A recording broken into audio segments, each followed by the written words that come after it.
Every morning at 0545 hours, Jess Martinez unlocked the equipment depot at Fort Blackwood, her calloused hands moving with practiced efficiency through routines that most people never noticed. For 5 years, she'd been the reliable face behind vehicle maintenance and gear distribution, just another civilian contractor who kept the base running smoothly. Nobody suspected that beneath her rolled-down sleeves lay ink that would make seasoned special operations veterans stop dead in their tracks. They called her a weekend warrior, a wannabe playing soldier. They had no idea how wrong they were. Before we jump back in, tell us where you're tuning in from, and if this story touches you, make sure you're subscribed, because tomorrow I've saved something extra special for you.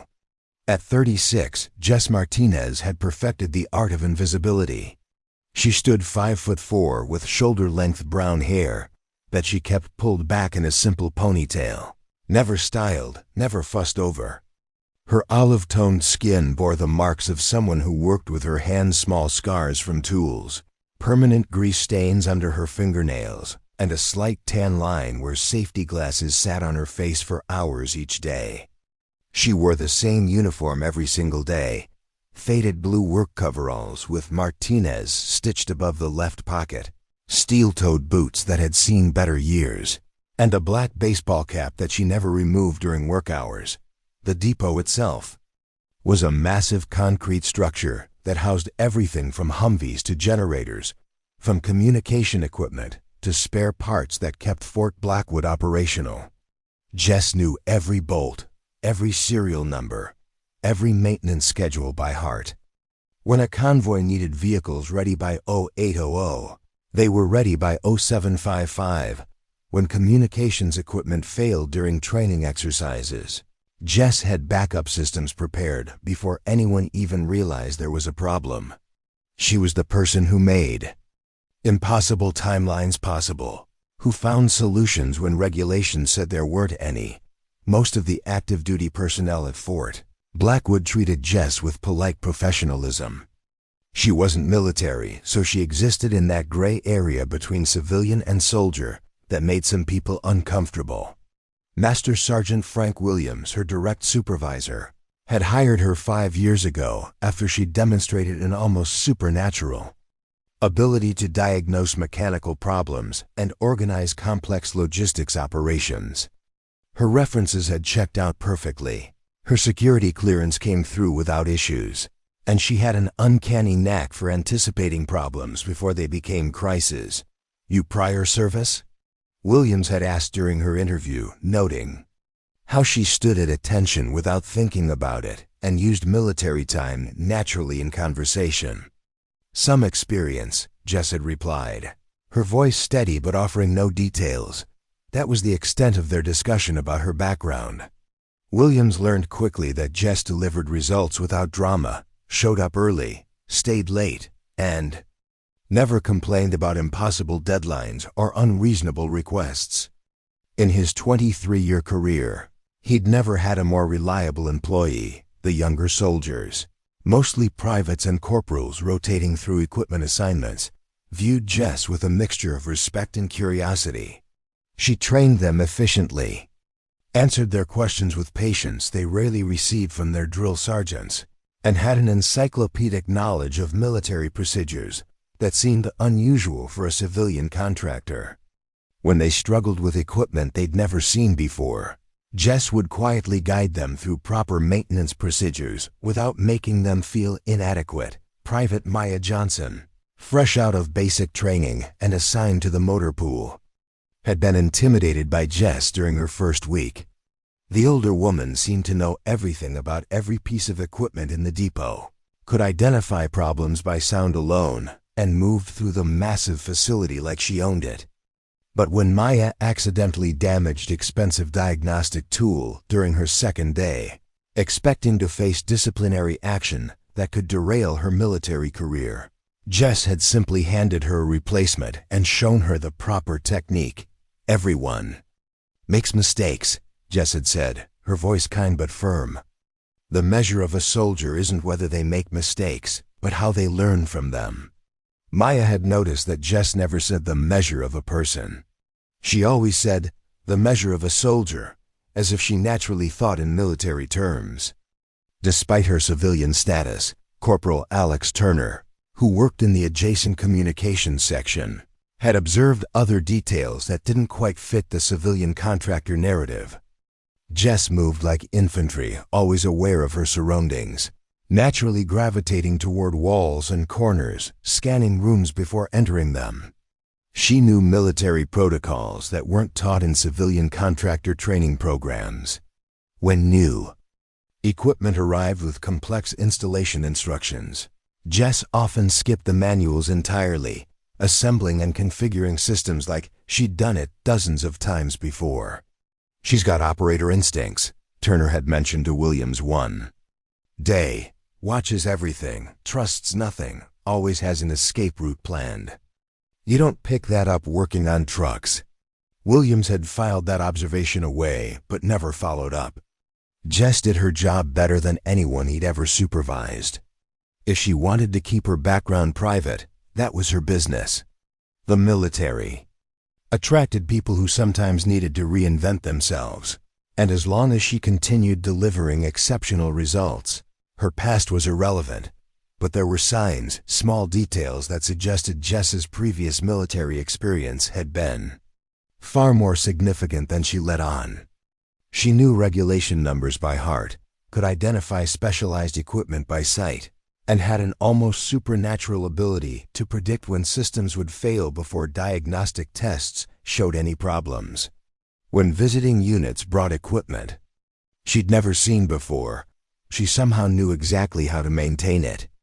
Her knowledge extended beyond basic mechanics into communication systems, weapons maintenance, and specialized gear that most soldiers never encountered.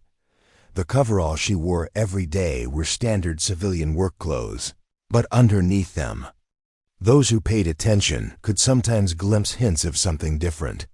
The black t-shirt she wore was always perfectly fitted, the kind that suggested someone who maintained military fitness standards long after leaving active duty.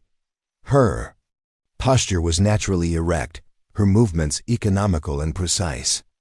She spoke in measured tones, chose her words carefully, and had the kind of situational awareness that came from training that went far beyond vehicle maintenance. Late in the evenings, after the depot had emptied and Jess worked alone among the vehicles and equipment, she would sometimes pause in her work and stare at her left arm.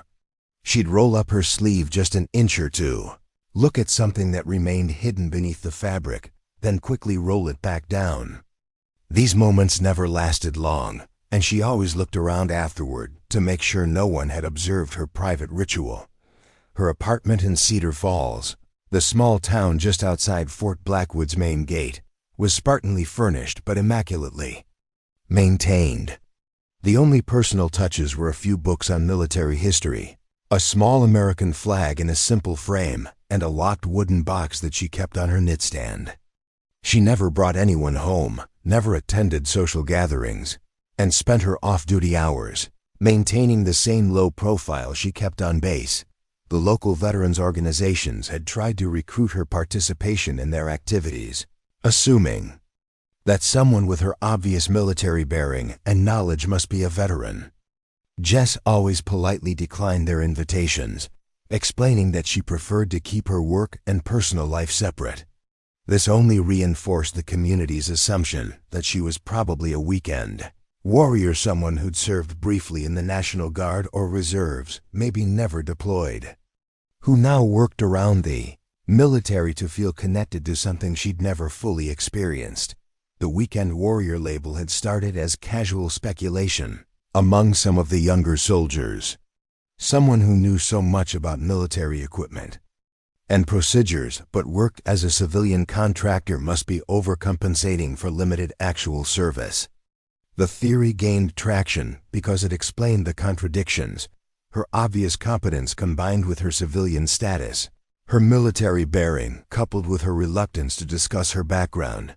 This particular Friday morning, as Jess prepared equipment for the upcoming multi-unit training exercise, She had no idea that tomorrow would be the day her carefully maintained anonymity would be shattered. She locked up the depot that evening, same as always, and drove home to her quiet apartment.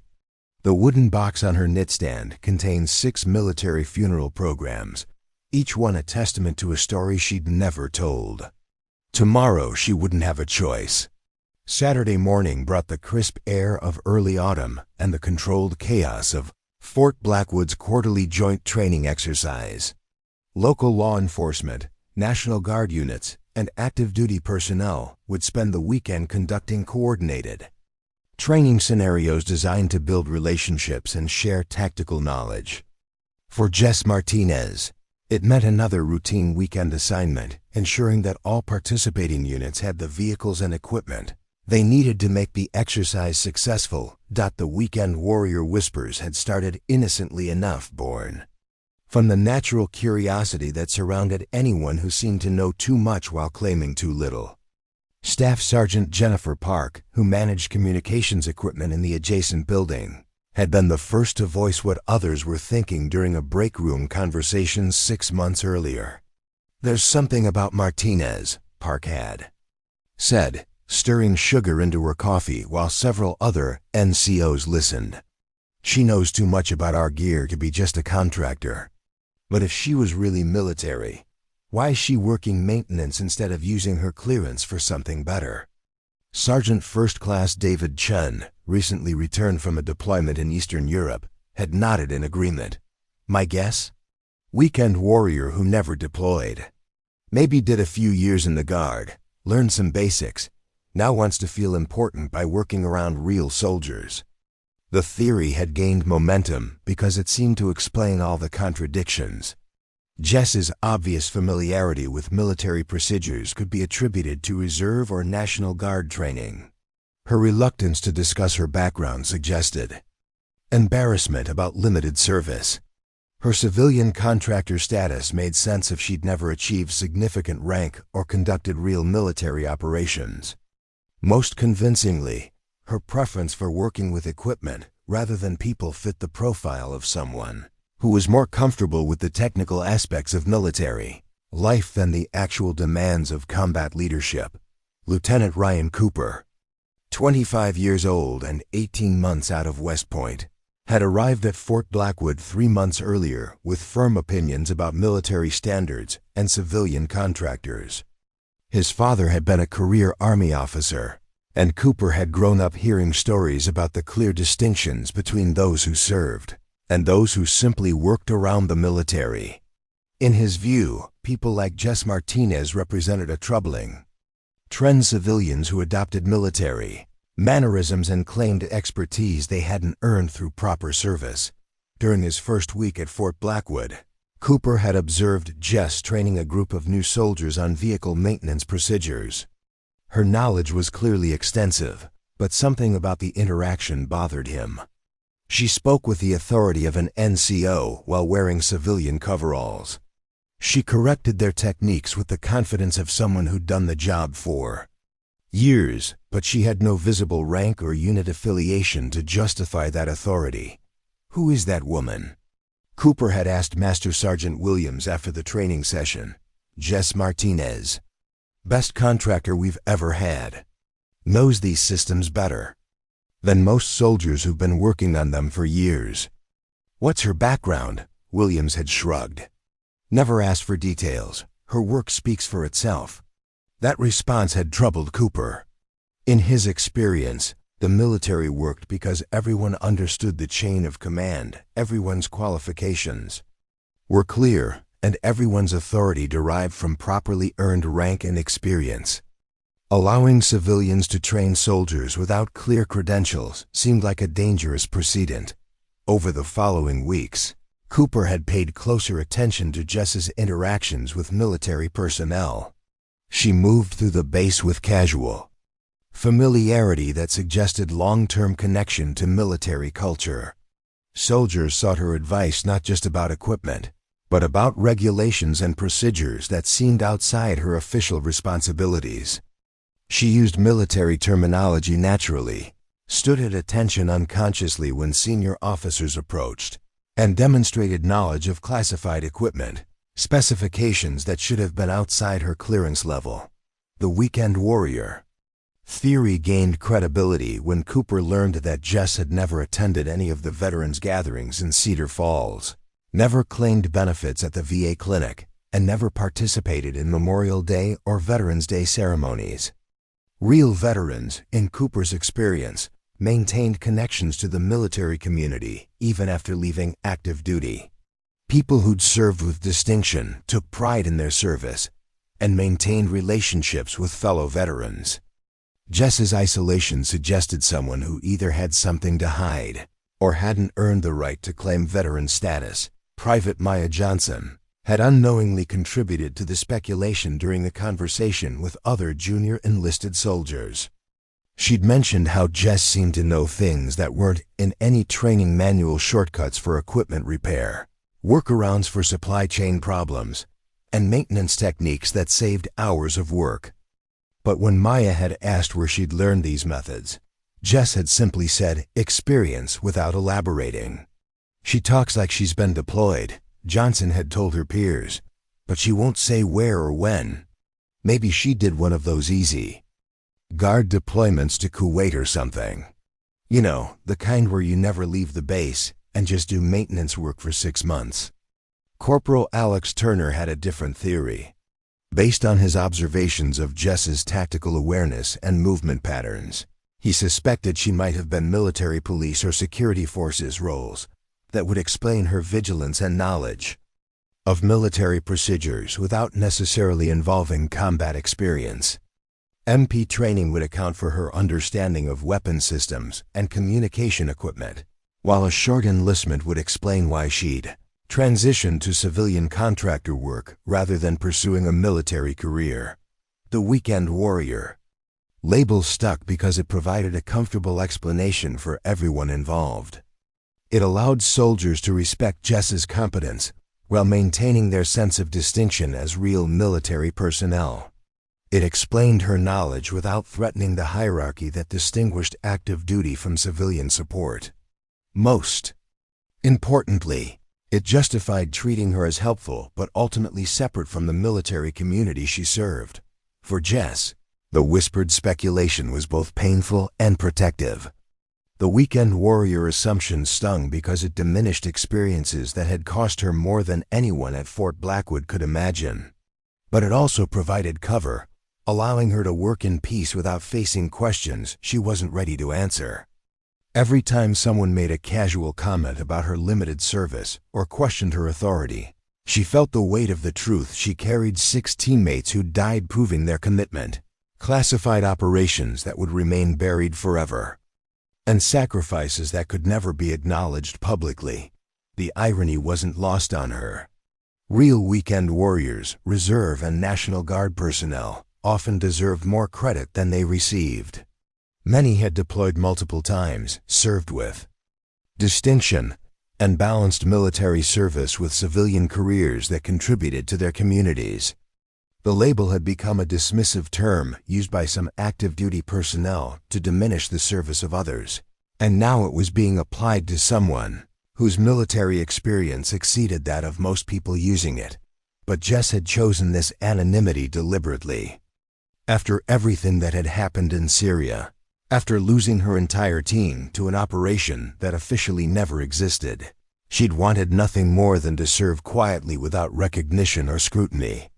The weekend warrior whispers allowed her to do exactly that, to use her skills helping others while keeping her past buried where it couldn't hurt anyone else. As she prepared equipment for Saturday's training exercise, checking vehicles and loading supplies with her usual efficiency, Jess had no idea that Lieutenant Cooper had been watching her work and making mental notes about what he saw as irregularities in her behavior. She didn't know that he'd been discussing his concerns with other officers, building a case for why civilian contractors shouldn't be allowed to train military personnel without proper oversight. Most importantly, she had no idea that Cooper had decided this weekend's exercise would be the perfect opportunity to address what he saw as a problem that had been ignored too long. Tomorrow, her carefully constructed anonymity would face its greatest challenge yet. The alarm in Jess Martinez's Cedar Falls apartment sounded at 0430 hours, same as it had every morning for the past 5 years.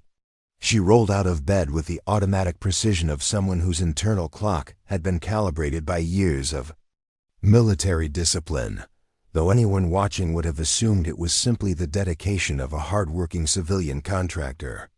The wooden box on her nightstand remained closed, its contents undisturbed, but for just a moment her fingers traced its polished surface, a ritual she'd maintained since the day she'd first moved into this small apartment and decided to disappear into plain sight. Her morning routine was as methodical as everything else in her life. Black coffee, no sugar. 2 pieces of wheat toast with minimal butter.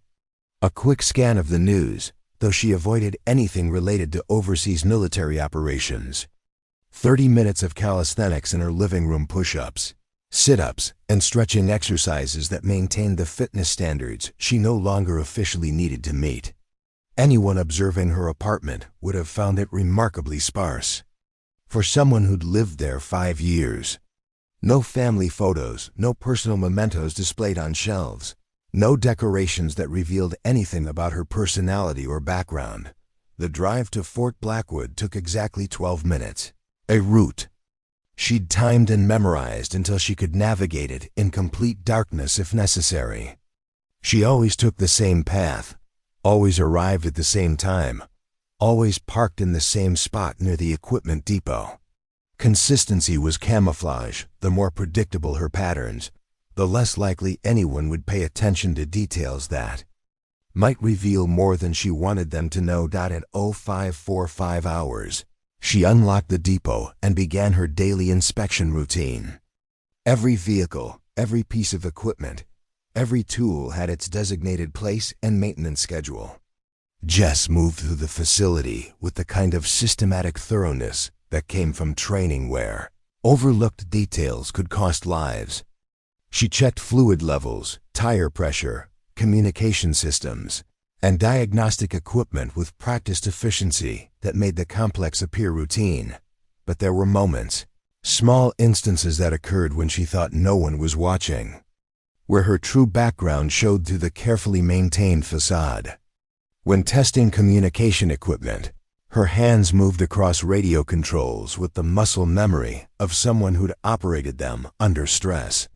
When inspecting vehicles, she automatically checked modifications and armor, configurations that most maintenance personnel would never think to examine. When new equipment arrived, she often demonstrated familiarity with systems that weren't supposed to be in use at a training base like Fort Blackwood. Master Sergeant Williams had noticed these inconsistencies over the years, but had learned not to question them. The first time he'd seen Jess disassemble and repair a complex electronic warfare system without consulting technical manuals, he'd been amazed by her expertise. When he'd asked where she'd learned those skills, she'd simply said previous job and changed the subject. Her work was too valuable to jeopardize with uncomfortable questions about credentials that clearly exceeded what any reasonable civilian contractor should possess. Private Maya Johnson had been working with Jess for 3 months now, and she'd begun to notice details that didn't match the weekend warrior theory that circulated among her peers. Yesterday, while helping Jess service a convoy of vehicles preparing for the training exercise, Maya had observed how her supervisor examined each vehicle's defensive capabilities with the eye of someone who'd relied on such protection in hostile environments. Jess didn't just check that systems were functional, she tested them as if lives might depend on their reliability. "Ma'am," Maya had asked during a break in their work, "how do you know so much about these armor systems? I thought you worked in regular maintenance." Jess had paused, her hands stilling on the equipment she'd been inspecting. For just a moment, something flickered in her eyes, not irritation at the question, but the weight of memories that she couldn't share. "You see a lot of different equipment in this job," she'd finally answered. "Pay attention long enough, you learn how everything works." It was a reasonable explanation, but Maya had noticed that Jess's knowledge extended beyond theoretical understanding. She knew how these systems performed under stress, how they failed, and how to repair them using improvised techniques that weren't taught in any manual. It was the kind of knowledge that came from field experience, not depot maintenance. Corporal Alex Turner had made his own observations while working in the adjacent communications section. Several times, he'd seen Jess examining communication equipment that was classified above the level that civilian contractors should access. When he'd mentioned this to his supervisor, he'd been told that Jess had special clearances that allowed her to work on sensitive systems. But Turner's background in military intelligence made him curious about what kind of civilian contractor would need clearances that exceeded those of most active-duty soldiers. The most telling moment had occurred 2 weeks earlier during a routine equipment inspection that had revealed a serious malfunction in one of the base's encrypted communication systems. The manufacturer's technical support team had estimated a week-long repair process that would have left Fort Blackwood without secure communications during a critical training period. Jess had examined the system for less than 30 minutes before implementing a repair technique that restored full functionality within hours. "Where did you learn to do that?" Turner had asked, genuinely impressed by her expertise. "Trial and error," Jess had replied. But Turner had noticed that her repair technique followed protocols that were classified above his clearance level. Either she'd received training that far exceeded what any civilian contractor should have, or she'd learned these skills through operational experience that she wasn't supposed to possess. The weekend warrior theory persisted because it provided a comfortable explanation for these inconsistencies, but close observation revealed details that contradicted the assumption of limited military experience. Real weekend warriors, National Guard and Reserve personnel typically displayed pride in their service and maintained connections to military communities. They used their military experience as credentials, not as something to hide. Jess's behavior suggested someone who was deliberately concealing rather than exaggerating her background. Lieutenant Cooper had been conducting his own informal investigation, documenting instances where Jess's knowledge exceeded reasonable expectations. For her position, his West Point training had emphasized the importance of understanding everyone's qualifications and maintaining proper chain of command.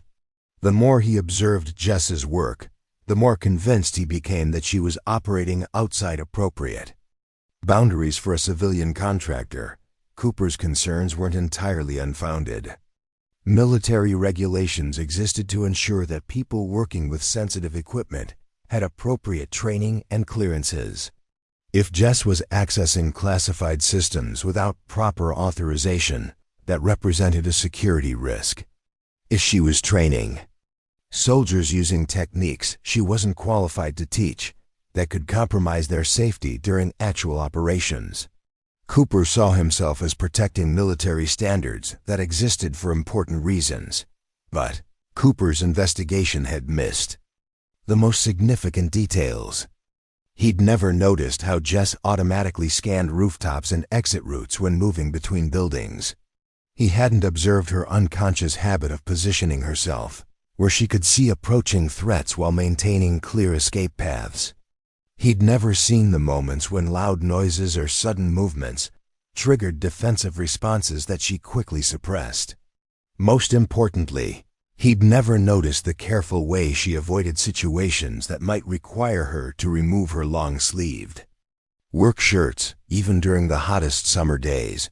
The truth was literally written on her skin, hidden beneath fabric that she never allowed anyone to see beyond. 6 names that had been tattooed in a dusty Syrian outpost just days before an operation that had gone catastrophically wrong. A Delta Force trident that marked her as one of the most elite soldiers in the American military. Scars from injuries that had nearly killed her, sustained while fighting her way out of an ambush that had claimed her entire team. As Saturday morning approached and the joint training exercise prepared to begin, Jess completed her equipment Preparations with the same methodical attention to detail that had kept her alive through operations that remained classified above the clearance level of anyone at Fort Blackwood. She had no idea that Lieutenant Cooper had chosen this weekend to challenge what he saw as irregularities in her position. She couldn't know that her 5 years of successful anonymity were about to end because a young officer had decided to enforce regulations he didn't fully understand. The irony was that Cooper was partially correct. Jess was operating outside normal parameters for a civilian contractor. But instead of being someone who'd claimed credentials she hadn't earned, she was someone who'd deliberately hidden qualifications that exceeded those of everyone questioning her authority. Tomorrow, that distinction would become impossible to ignore. Saturday morning arrived with the kind of crisp autumn air that made outdoor training exercises both challenging and invigorating. Fort Blackwood's quarterly joint training event was designed to foster cooperation between different branches of military and law enforcement, creating scenarios that tested communication, coordination, and tactical problem-solving under realistic conditions. For most participants, it represented an opportunity to learn new techniques and build professional relationships.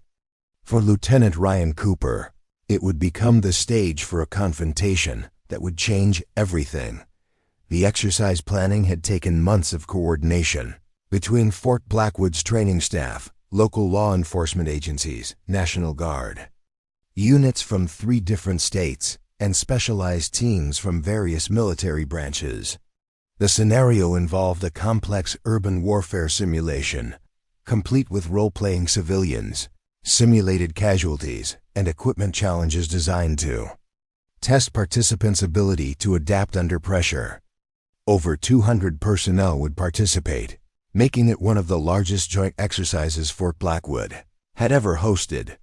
Cooper had volunteered to serve as the exercise's logistics coordinator, a role that would give him oversight of equipment, distribution, and maintenance operations. His official responsibilities included ensuring that all participating units had access to necessary vehicles, communication systems, and specialized gear throughout the weekend. Unofficially, he saw it as an opportunity to observe Jess Martinez's work more closely and address what he believed were irregularities in her position. The morning briefing took place in Fort Blackwood's main conference hall, where unit commanders and senior personnel received detailed information about the weekend's objectives and safety protocols. Cooper sat in the back, taking notes on a legal pad that contained far more observations about personnel assignments than anyone would have expected from a logistics coordinator. He'd spent the previous evening reviewing Jess's work schedule and noting every instance where she'd be interacting with military personnel in positions that might reveal the extent of her unauthorized influence. Master Sergeant Williams stood at the podium, outlining the equipment distribution schedule that would support the various training scenarios. Each unit will be assigned specific vehicles and communication systems at 0800 hours, he announced to the assembled group. Contractor support staff will be available throughout the exercise to address any technical issues or equipment failures. Martinez has prepared backup systems for all critical components, so we shouldn't experience any significant delays. Cooper made a note about Williams's casual reference to Martinez, without any formal title or proper introduction of her credentials. In his view, this represented exactly the kind of informal arrangement that undermined proper military protocol. Civilian contractors should be clearly identified as such, their qualifications should be explicitly stated, and their authority should be limited to specific technical functions rather than the broad, supervisory role that Jess seemed to exercise. The exercise would take place across multiple training areas within Fort Blackwood's extensive grounds. Urban warfare scenarios would unfold in the mock city that had been constructed for close-quarters combat training. Vehicle convoys would navigate obstacle courses designed to simulate roadside hazards and mechanical failures. Communication teams would establish networks using equipment that replicated the Challenges of operating in hostile environments with limited infrastructure. Jess had spent the previous week preparing for these scenarios with her characteristic attention to detail. Every vehicle had been inspected and tested under conditions that exceeded normal maintenance requirements. Communication systems had been configured with backup protocols that anticipated multiple failure scenarios.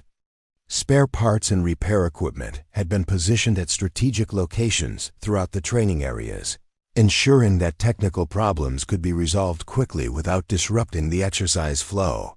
But Cooper had been paying attention to details that revealed how extensively Jess's preparations exceeded normal contractor responsibilities. He'd observed her testing military communication systems, using frequencies and protocols that should have been outside her clearance level. He'd seen her inspecting vehicle modifications that were classified as sensitive military technology. Most troubling, he'd witnessed her providing tactical advice to junior officers about equipment deployment strategies that seemed far beyond the scope of maintenance support. The participant roster included personnel whose backgrounds would have impressed anyone familiar with military special operations. Several instructors were active-duty Special Forces soldiers with multiple combat deployments. The exercise scenarios had been designed by officers with extensive counter-terrorism experience. Equipment demonstrations would feature systems that represented the cutting edge of military technology. In Cooper's view, this made it even more important to ensure that everyone involved had appropriate credentials and clearances. Private Maya Johnson had been assigned to work directly with Jess during the exercise, assisting with equipment distribution and on-site repairs. During their preparation meeting Friday afternoon, Maya had been struck by how thoroughly Jess understood not just the technical specifications of their equipment, but the tactical applications that would determine success or failure during the training scenarios. The communication systems are the most critical component, Jess had explained while reviewing their checklist. If units can't coordinate effectively, everything else falls apart. We need to anticipate jamming attempts, equipment failures, and operator errors that could compromise the entire exercise. Maya had nodded, but privately wondered how a civilian contractor had developed such sophisticated understanding of tactical communications. The level of detail in Jess's planning suggested experience with real-world operations where communication failures had serious consequences.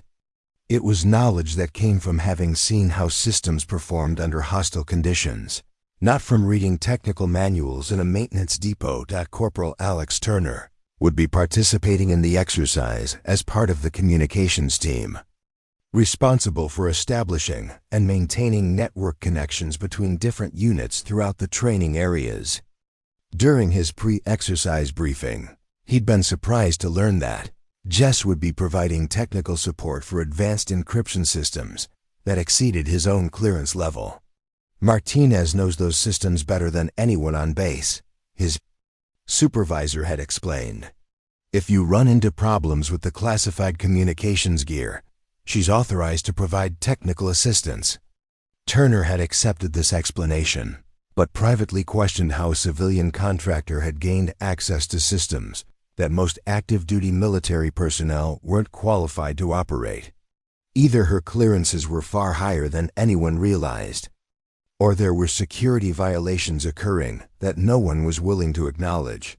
Lieutenant Cooper had also noticed the extent of Jess's access to sensitive systems and had documented these observations as part of his informal investigation. His plan for the weekend was to create situations that would force Jess to either admit the limitations of her actual qualifications or reveal that she was operating beyond appropriate boundaries for civilian contractors. He'd identified several specific moments during the exercise when he could challenge her authority in front of other military personnel, creating pressure that would expose what he believed were fraudulent claims about her capabilities. The weather forecast called for temperatures in the mid-50s with occasional rain showers, conditions that would test equipment reliability and participant endurance without creating safety hazards. The exercise would begin at 0800 hours and continue through Sunday evening, with participants camping in field conditions and maintaining operational readiness throughout the weekend. As the morning briefing concluded and participants began moving toward their assigned areas, Cooper felt confident that he'd chosen the right moment to address concerns that had been building for months. The high-profile nature of the exercise would ensure that any irregularities in Jess's position would be witnessed by senior personnel who could take appropriate action. The complex scenarios would create situations where her actual qualifications would be tested, under pressure that would reveal whether her confidence was justified or merely an act designed to hide inexperience. What Cooper didn't realize was that he was about to challenge someone whose qualifications far exceeded his own, whose experience included operations that remained classified above his clearance level, and whose decision to work as an anonymous contractor represented a deliberate choice to serve without recognition rather than an attempt to claim unearned status.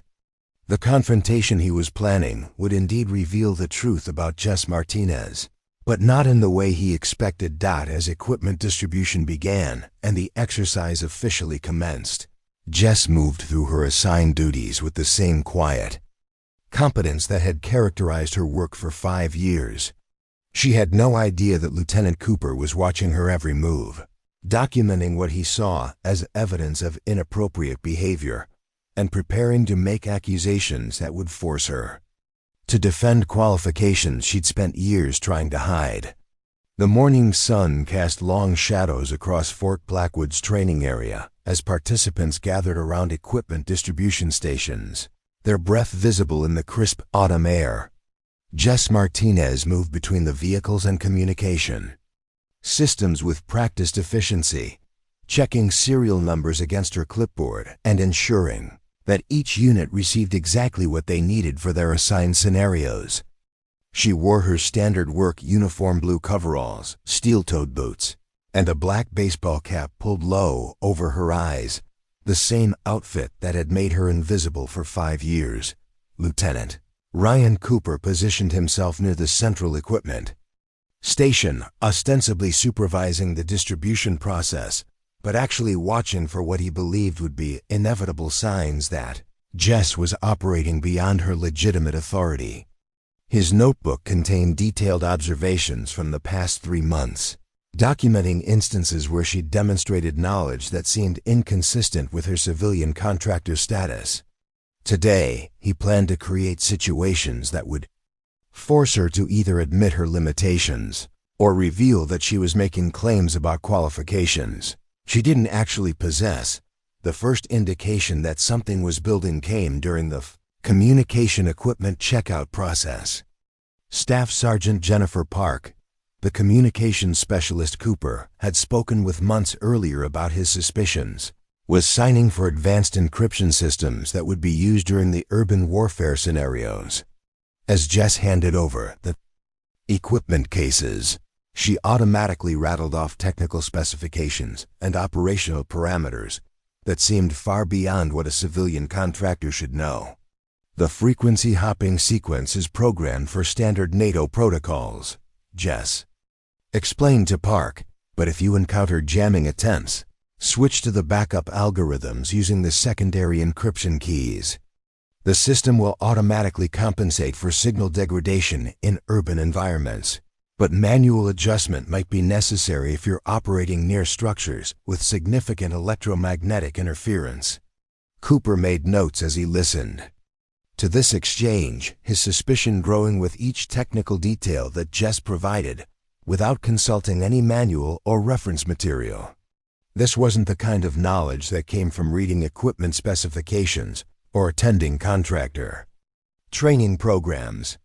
It suggested hands-on experience with classified communication systems under operational conditions that civilian contractors weren't supposed to encounter. The crowd was beginning to grow larger as more units completed their equipment checkout and gathered in the central staging area. National Guard personnel mingled with active duty soldiers, Local law enforcement officers compared notes with military specialists, and everyone seemed eager to begin the training scenarios that would test their skills and build professional relationships. The atmosphere was relaxed and collegial, with participants sharing stories and establishing the kind of camaraderie that made joint exercises valuable beyond their official training objectives. Private Maya Johnson was working alongside Jess, helping to distribute spare parts and backup equipment to units that would be operating in remote areas of the training site. She'd been impressed by how thoroughly Jess had anticipated potential problems and prepared solutions before they occurred. Every possible equipment failure seemed to have been considered, with appropriate repair materials positioned where they would be accessible when needed. "Ma'am," Maya said during a brief break in their work, "how do you know exactly what's going to break and when? It's like you can predict equipment failures before they happen." Jess paused in her inventory checking, a slight smile crossing her face. "Experience teaches you patterns," she replied. "Equipment fails in predictable ways under stress. If you pay attention long enough, you learn to recognize the warning signs." It was a reasonable explanation, but Cooper had been close enough to overhear the exchange, and he made another note about Jess's apparent expertise with equipment performance under combat conditions. Civilian contractors who worked in depot maintenance shouldn't have extensive knowledge about how military systems failed during tactical operations. That kind of understanding came from field experience that Jess wasn't supposed to have. The moment Cooper had been waiting for came when Captain Marcus Wells, the exercise director, approached the equipment station with concerns about communication coverage for the urban warfare scenario.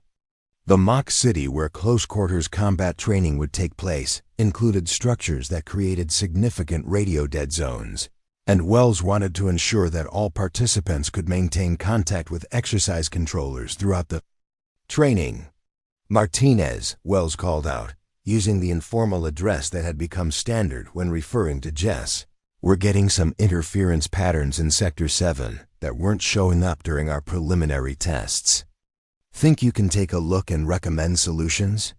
This was exactly the kind of situation Cooper had been documenting, a military officer seeking tactical advice from a civilian contractor about problems that should be handled by qualified military communications specialists.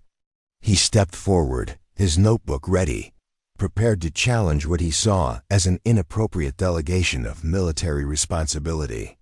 "Excuse me, sir," Cooper interjected, his voice carrying the authority he'd been taught. "To project at West Point. I don't think it's appropriate for civilian contractors to be making recommendations about tactical communication deployment. Shouldn't qualified military personnel be handling these decisions?"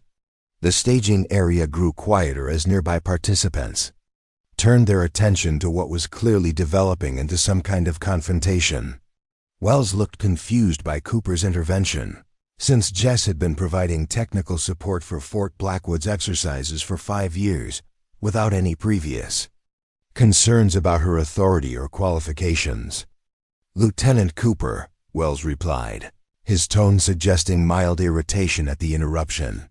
"Martinez has more experience with these communication systems than most of our active duty specialists.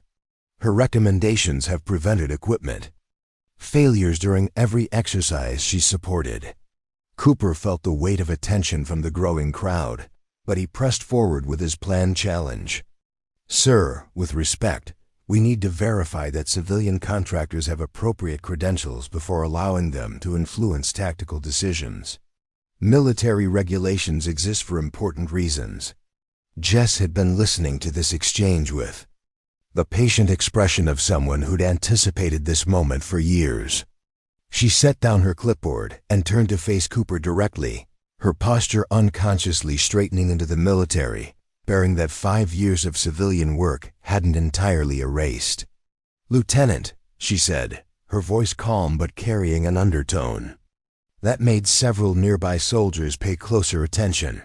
"What specifically concerns you about my qualifications?" Cooper consulted his notebook, feeling confident that he'd finally created the situation he'd been planning for months.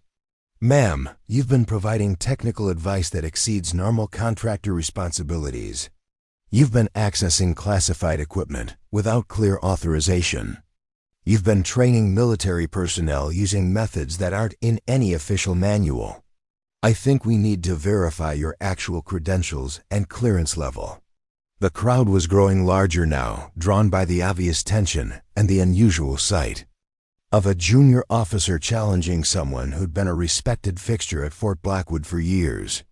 Soldiers, police officers, and National Guard personnel formed a loose circle around the equipment station, sensing that they were witnessing something significant, but not yet understanding what was actually happening.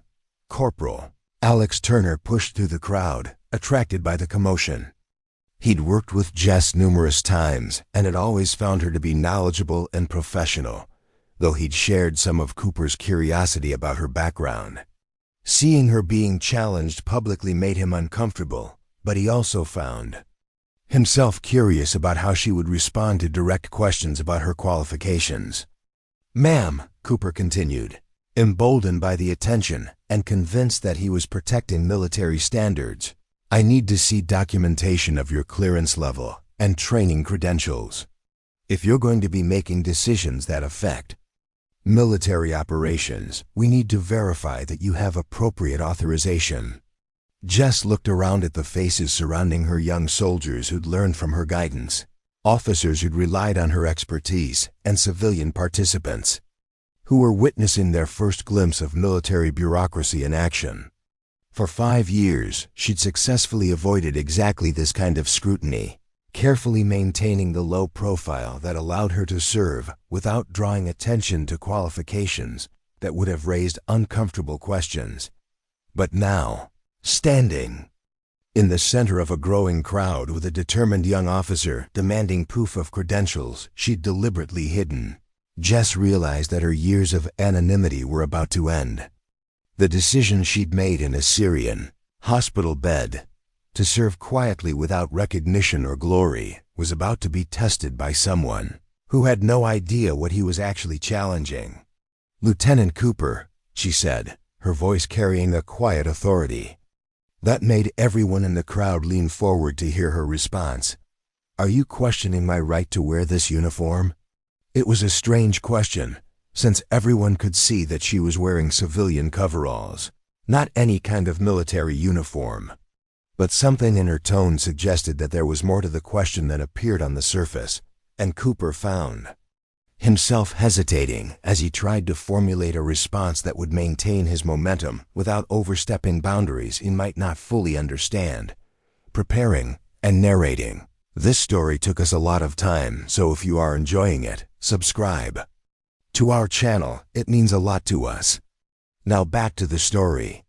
Lieutenant Cooper straightened his shoulders and consulted his notebook one final time, convinced that he was about to expose a fraud that had been operating under everyone's noses for 5 years. The crowd around the equipment station had grown to include nearly 50 people, soldiers from various units, National Guard personnel, local law enforcement officers, and civilian participants who sensed they were witnessing something significant. Cell phones began appearing as people prepared to document what looked like it might become a viral moment of military justice in action. "Ma'am," Cooper said, his voice projected to carry across the staging area, "you're not wearing any military uniform. You're wearing civilian contractor coveralls. And I'm questioning whether you have the authority to be making tactical decisions and training military personnel without proper credentials. This could be a serious violation of military regulations." The words "serious violation" rippled through the crowd, creating the kind of tension that made everyone lean forward. Staff Sergeant Jennifer Park, who had been one of the first to voice weekend warrior theories about Jess, found herself feeling uncomfortable about the public nature of Cooper's challenge. Private Maya Johnson pushed closer to the front of the crowd, torn between loyalty to someone who'd been a patient mentor and curiosity about revelations that might explain years of unanswered questions. Jess stood perfectly still in the center of the circle, her hands at her sides, her expression calm despite the magnitude of the accusations being leveled against her. For a moment, the only sounds were distant voices from other parts of the training area and the soft whisper of autumn wind through the trees surrounding Fort Blackwood. Then she reached for the zipper of her blue coveralls with movements that were deliberate and careful, as if she was handling something sacred. "You want to see my uniform, Lieutenant?" she asked, her voice quiet but carrying clearly in the morning air.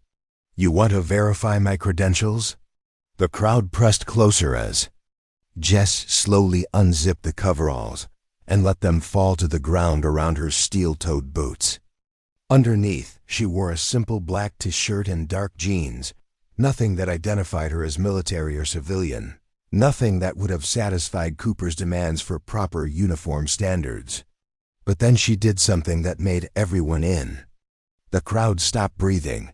She began rolling up her left sleeve, not quickly, not dramatically, just methodically, as if she was revealing something that had been hidden for far too long. The black fabric moved slowly up her arm, past her wrist, past her forearm, exposing skin that had been concealed beneath long sleeves for 5 years of Fort Blackwood service.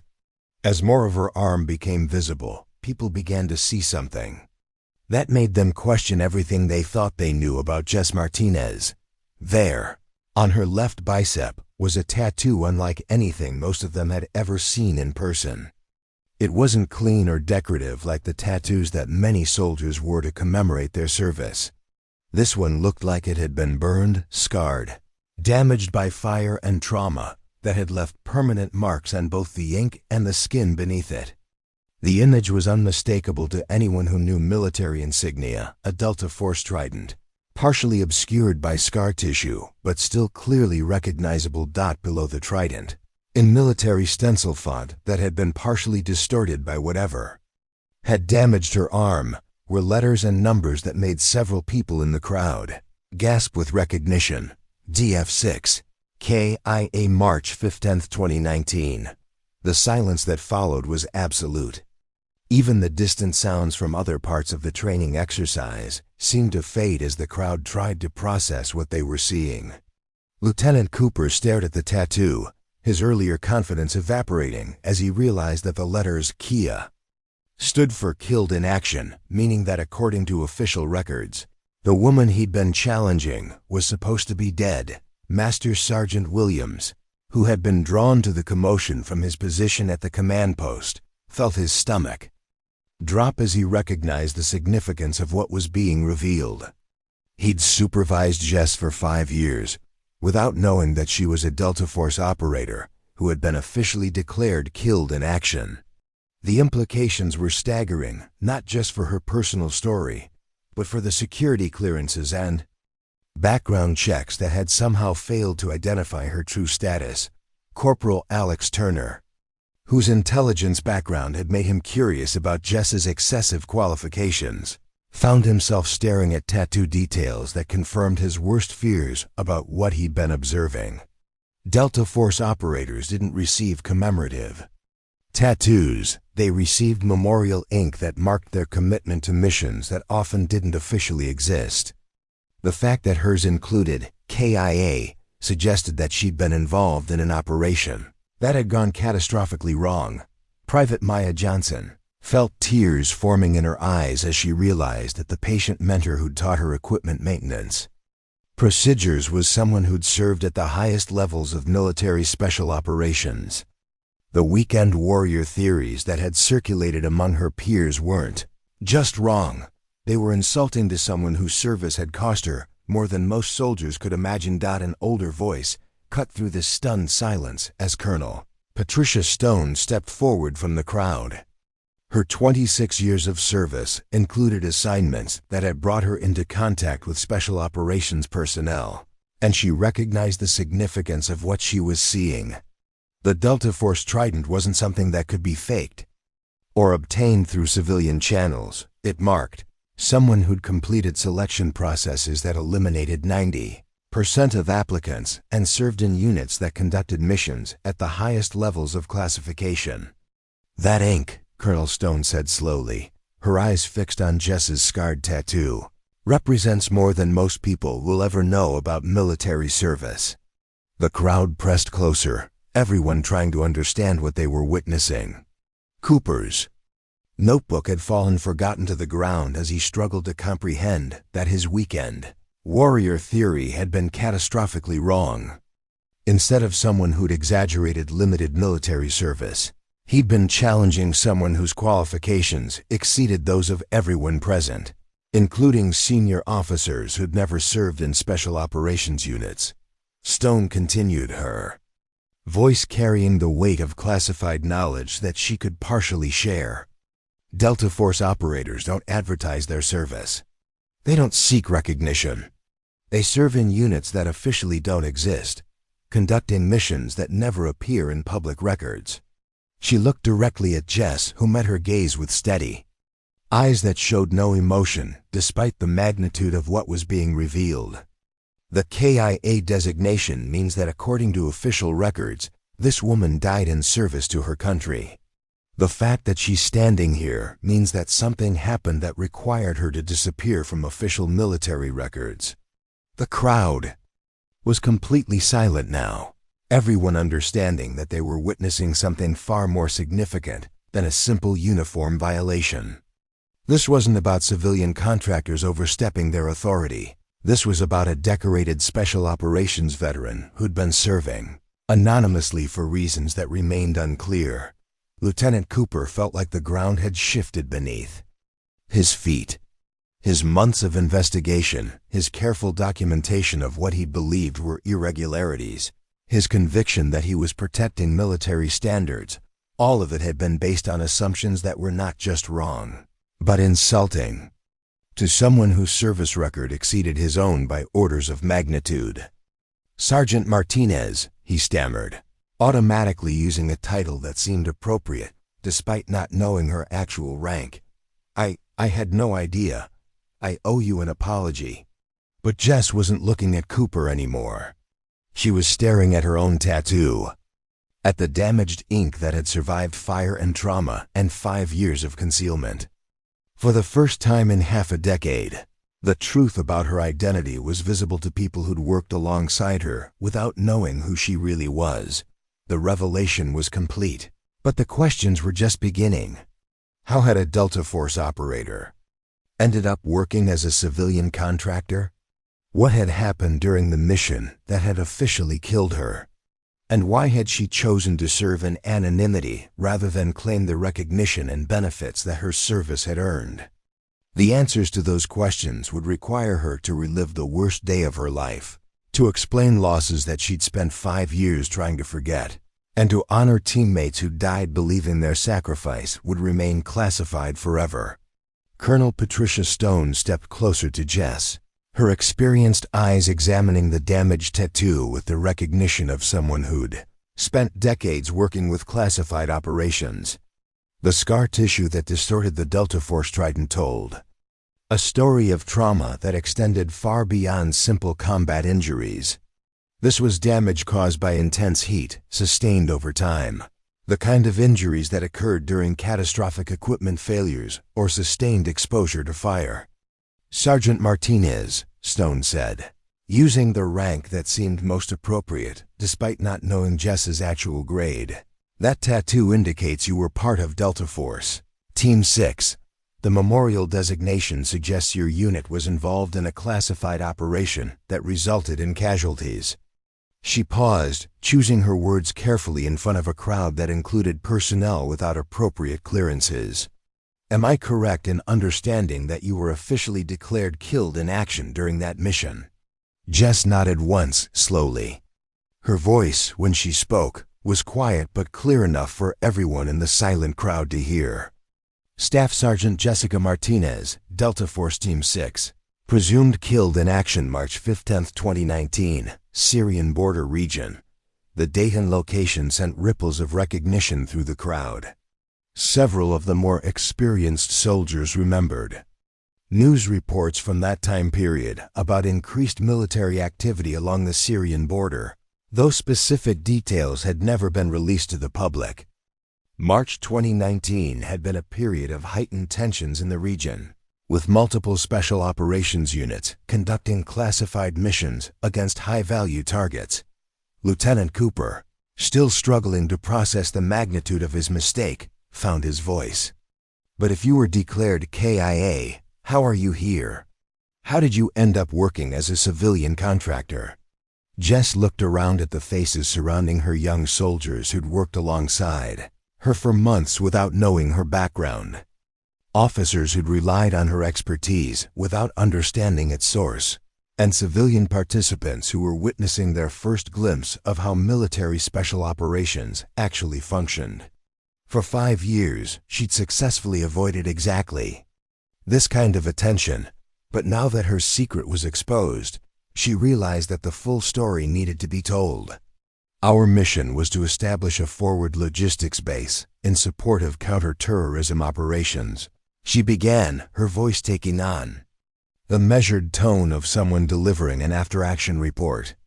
6-person team, 30 days of autonomous operation in hostile territory. We were providing equipment, ammunition, and medical support for units conducting operations that couldn't be linked to official U.S. military presence.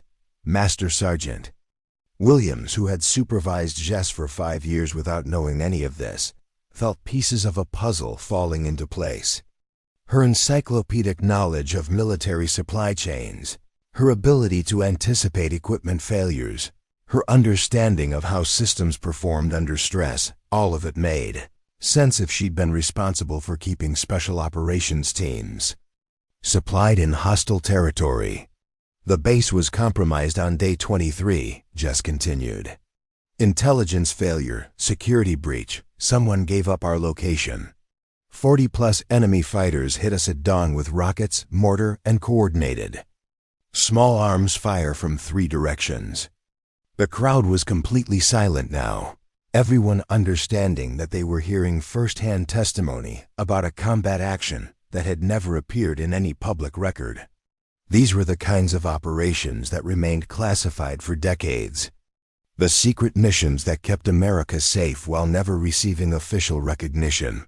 Corporal Alex Turner, whose intelligence background had made him curious about Jess's excessive qualifications, realized that he was hearing about exactly the kind of operation he'd been trained to support, but had never directly experienced. Forward logistics bases were critical infrastructure for special operations, but they were also incredibly vulnerable because they couldn't be defended like regular military installations. Standard protocol was to destroy sensitive materials and evacuate if overrun, Jess continued, her voice remaining steady despite the emotional weight of what she was describing. "But we had wounded personnel from 3 different units who'd been brought in during the night. Men and women who couldn't be moved, couldn't fight, and would die without medical support." Private Maya Johnson felt tears forming in her eyes as she began to understand the impossible situation that Jess was describing. Military protocols existed for good reasons, but they sometimes created situations where soldiers had to choose between following orders and saving lives. "Team leader made the call to hold position and protect the wounded," Jess said, her hand unconsciously moving to touch the scarred tattoo on her arm. "Captain Marcus Reed, Sergeant First Class Tony Brooks, Staff Sergeant Nicole Hayes, Corporal Sam Garcia, Specialist Jake Anderson. They chose mission over safety, chose to protect others over protecting themselves." Colonel Stone nodded grimly, recognizing the kind of decision that separated ordinary soldiers from the elite units that conducted the military's most dangerous missions. "How long did you hold the position?" 4 hours, Jess replied. "We held them off for 4 hours while trying to organize evacuation for the wounded. Lost Reed in the first 30 minutes when they breached the perimeter. Brooks and Hayes went down defending the medical facility. Garcia and Anderson bought us time to get the wounded to the extraction point." The crowd could see the weight of those losses in Jess's eyes, the burden of being the only survivor of an operation that had cost 5 teammates their lives. Lieutenant Cooper, who had started this confrontation, convinced that he was exposing Fraud now felt sick about what he'd forced her to relive. The base was destroyed by secondary explosions when the fuel depot was hit, Jess continued. Official reports stated that all personnel were killed in the blast.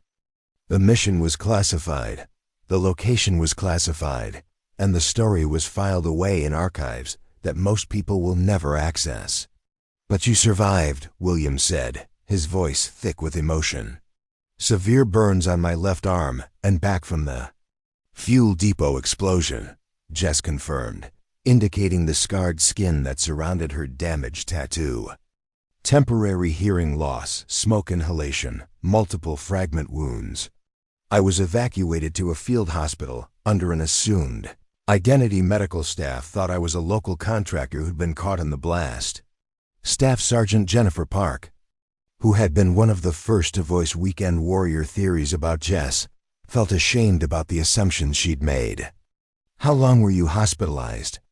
6 months of treatment at various facilities while my identity was sorted out," Jess replied. By the time the paperwork was corrected, the Delta Force 6 incident had been sealed and classified.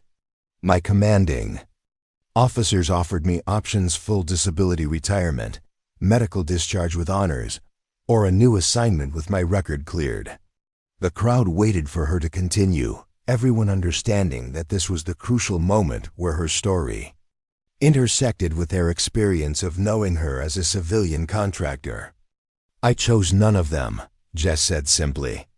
"I told the review board that I wanted to keep serving, but not as Staff Sergeant Martinez. That person died with her team in Syria. They offered me logistics work with no official rank, no service record. Just a job that would let me serve without recognition."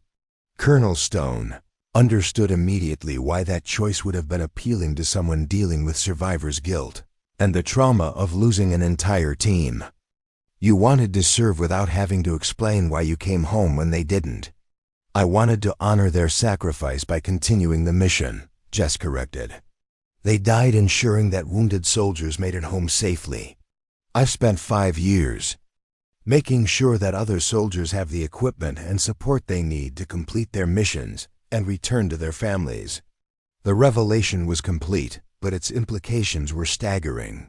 For 5 years, Fort Blackwood had been home to one of the military's most decorated special operations veterans, and no one had known. The woman they'd dismissed as a weekend warrior was someone who'd earned her qualifications through combat that had cost her teammates their lives and left her permanently scarred.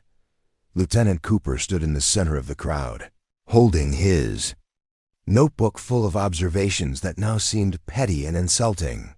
He'd spent months building a case against someone whose service record exceeded his own understanding of what military dedication actually meant.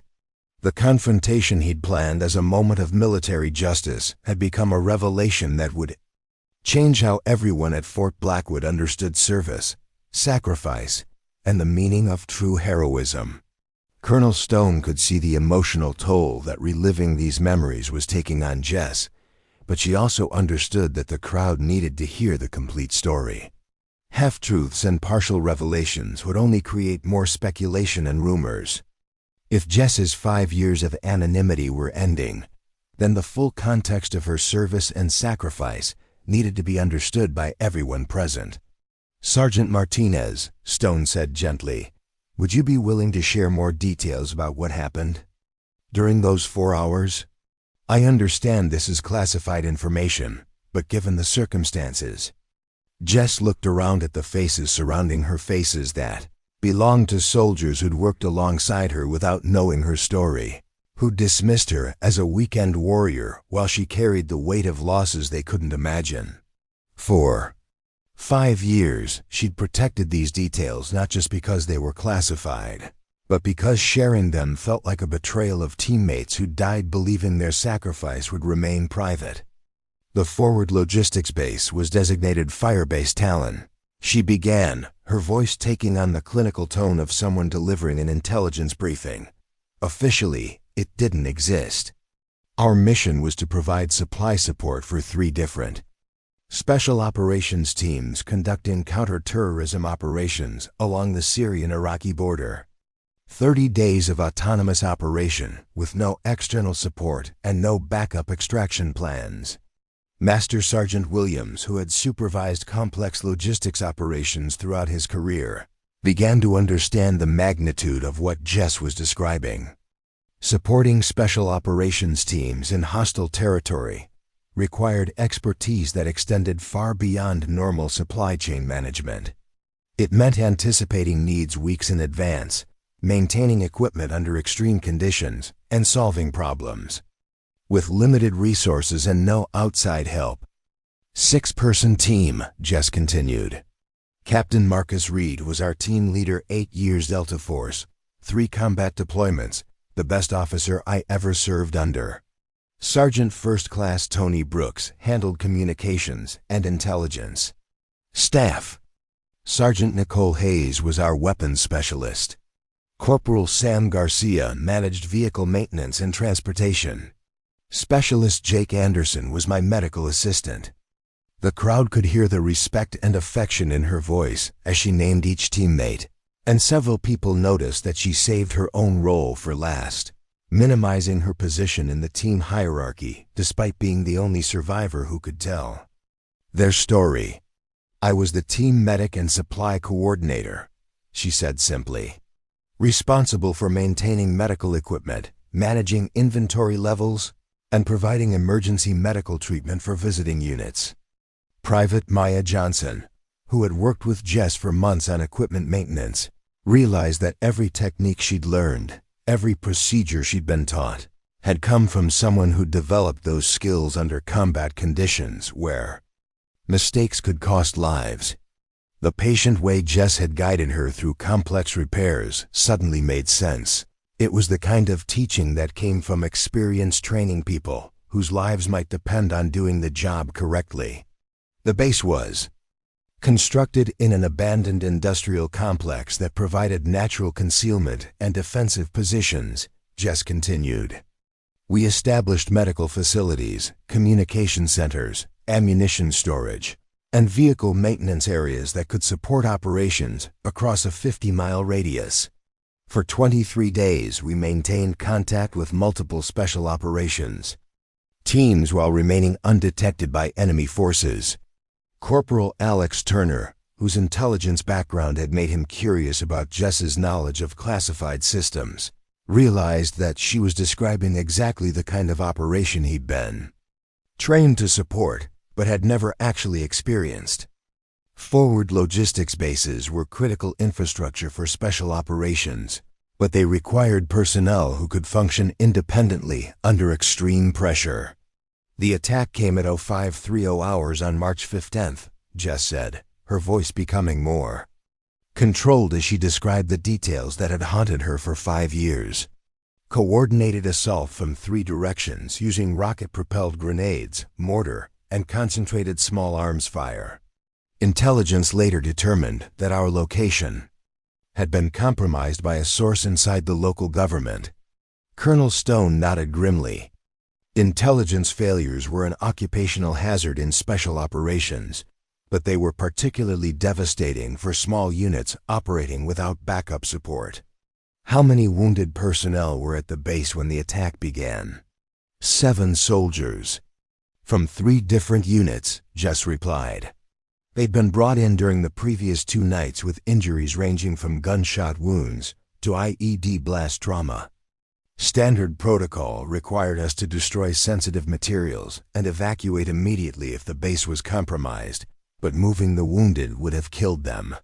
The crowd was completely silent now, everyone understanding that they were hearing about an impossible decision that had determined who lived and who died. Military protocols existed for good reasons, but they sometimes created situations where following orders meant abandoning people who couldn't save themselves. Captain Reed made the decision to hold position and defend the wounded until evacuation could be arranged, Jess continued. We had maybe 15 minutes to prepare defensive positions before the first assault wave hit our perimeter. Lieutenant Cooper, who had never experienced combat beyond training exercises, Try to imagine making life or death decisions with minutes of preparation time.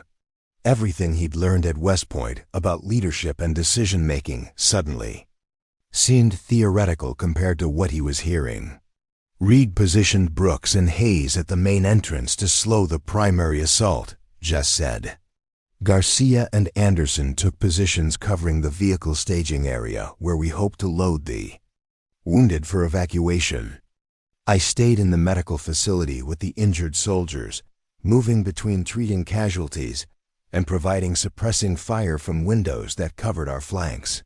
Staff Sergeant Jennifer Park, who had specialized in communications equipment throughout her career, realized that Jess was describing combat actions that required skills far beyond medical training.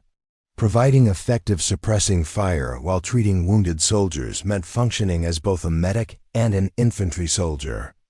Under extreme stress, we held them off for the first hour, Jess continued, her voice showing the strain of reliving these memories.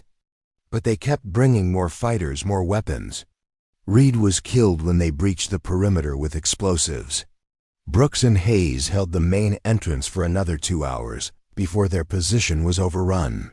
The crowd could see tears forming in Jess's eyes as she described losing her teammates, but her voice remained steady as she continued the account that no one at Fort Blackwood had ever heard. Garcia and Anderson bought us enough time to load the wounded into our last functional vehicle, she said. They held the vehicle staging area while I got 7 injured soldiers into a truck that wasn't designed to carry more than 4 people. Both of them were killed covering our evacuation route. Master Sergeant Williams felt his chest tighten as he imagined the scene Jess was describing, loading critically wounded soldiers into an overcrowded vehicle while teammates died providing cover fire. It was the kind of situation that tested every aspect of military training and personal character. The fuel depot explosion occurred as we reached the extraction point, Jess concluded. Secondary explosions from ammunition storage created a blast that was visible from 15 miles away. Official reports stated that all personnel were killed in the explosion, which allowed the mission to remain classified and the wounded soldiers' families to receive proper death benefits. The revelation was complete, but its emotional weight hung over the crowd like a physical presence. Jess had survived one of the military's worst nightmares, a classified operation gone wrong that had cost her entire team their lives while she bore the responsibility of ensuring that other people's sacrifices weren't wasted. Colonel Stone stepped forward, her voice thick with emotion. Sergeant Martinez, you saved 7 soldiers' lives at the cost of your entire team. That's not survival, that's heroism of the highest order. But Jess shook her head, touching the scarred tattoo that commemorated teammates who would never receive public recognition for their sacrifice. Heroes don't come home alone, ma'am. I just did my job and got lucky enough to tell their story. The silence that followed Jess's final words stretched across the training area like a physical weight. 50 people stood in a circle around someone they'd thought they knew, processing revelations that changed everything they'd assumed about service, sacrifice, and the meaning of military heroism. Cell phones that had been raised to record what people expected to be a stolen valor confrontation were slowly lowered as participants realized they'd witnessed something far more profound than social media content. Lieutenant Cooper stared at his notebook, filled with months of observations that now seemed petty and insulting. Every detail he documented as evidence of fraudulent behavior. Jess's knowledge of classified systems, her understanding of tactical procedures, her ability to train soldiers using techniques that weren't in official manuals, suddenly made perfect sense. She wasn't a weekend warrior pretending to be more than she was. She was a decorated special operations veteran who deliberately hidden qualifications that exceeded those of everyone questioning her authority. Sergeant Martinez, Cooper said, his voice barely audible, I owe you far more than an apology. I spent months building a case against you, documenting what I thought were irregularities, convinced that I was protecting military standards. He looked down at his notebook, then back at her scarred tattoo. I had no idea that I was insulting someone whose service record makes mine look like a training exercise. Jess met his gaze with eyes that showed no anger, only the patient expression of someone who'd anticipated this moment for years. Lieutenant, you were doing your job. You saw someone operating outside normal parameters, and you questioned it. That's what good officers do. They protect military standards and ensure that people have appropriate qualifications for their responsibilities. Master Sergeant Williams stepped forward, his 23 years of military experience providing context for what everyone had just learned. Ma'am, I've been supervising you for 5 years without knowing any of this. Every time I was impressed by your expertise, every time you solved problems that seemed impossible, every time you trained soldiers using techniques that seemed too advanced for a civilian contractor, it all makes sense now. Private Maya Johnson felt tears streaming down her face as she realized that every patient lesson she'd received, every time Jess had guided her through complex procedures without making her feel inadequate, had come from someone who'd developed those teaching skills under conditions where mistakes could cost lives. Ma'am, she said, her voice breaking, you've been teaching us this whole time. Every technique you showed us, every shortcut you demonstrated, that was all knowledge you earned through combat. Jess nodded slowly. Every system I've maintained here, every problem I've solved, every soldier I've trained, it's been my way of honoring what my teammates died protecting. They sacrificed their lives to ensure that wounded soldiers made it home safely. I've spent 5 years making sure that other soldiers have the equipment and support they need to complete their missions and return to their families. Corporal Alex Turner, whose intelligence background had made him suspicious of Jess's excessive qualifications, felt a profound sense of shame about the assumptions he'd made. Ma'am, all those times I questioned your clearance levels, all those conversations about how civilian contractors shouldn't have access to classified systems, was questioning someone who'd earned those clearances through service that most of us will never understand. Staff Sergeant Jennifer Park, who had been one of the first to voice weekend warrior theories about Jess, stepped forward with visible emotion. Sergeant Martinez, I started those rumors about you being a weekend warrior. I convinced other people that you were overcompensating for limited service. I owe you an apology for spreading speculation that diminished what you've been through. You were trying to understand someone who didn't fit normal categories, Jess replied. I chose to let people think I was a weekend warrior because it was easier than explaining why a Delta Force operator was working equipment maintenance. The speculation protected me from having to relive experiences I wasn't ready to share. Colonel Stone had been quietly observing the emotional reactions of everyone present, understanding that this revelation would have lasting effects on how Fort Blackwood approached civilian contractors and military standards. Sergeant Martinez, can you help us understand why you chose anonymity over the recognition and benefits that your service earned? Most veterans with your background would want acknowledgement of their sacrifice. Jess looked around at the faces surrounding her young soldiers who were just beginning to understand what military service could cost. Experienced NCOs who'd served for decades without encountering anything like her story, and officers who were learning that heroism didn't always wear the uniforms they expected. After losing my entire team, I couldn't handle being called a hero, she said simply.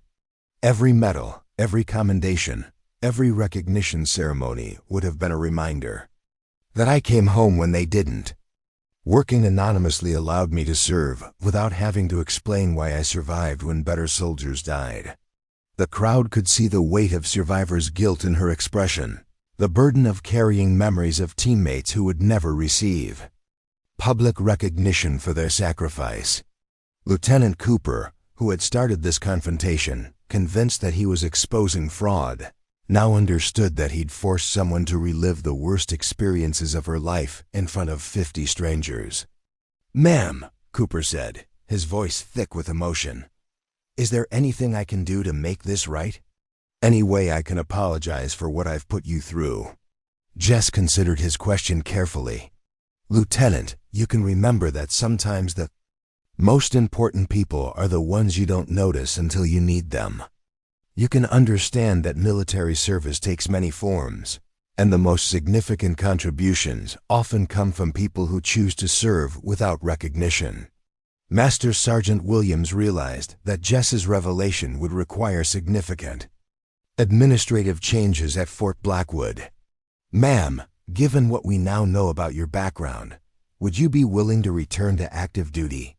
With your experience and qualifications, you could have any assignment you wanted. I want to stay exactly where I am, Jess replied without hesitation. In logistics in the background, keeping the mission running. The only difference is that now you know why I'm qualified to do the job. Private Maya Johnson stepped forward, her voice stronger now despite the tears on her face. Ma'am, will you continue training us? Will you teach us the things you've learned? Not because you have to, but because we need to learn from someone who's actually been there. Jess smiled for the first time since the confrontation began, a genuine expression of warmth that transformed her face and reminded everyone that beneath the scars and the trauma was someone who'd chosen to dedicate her life to helping others succeed.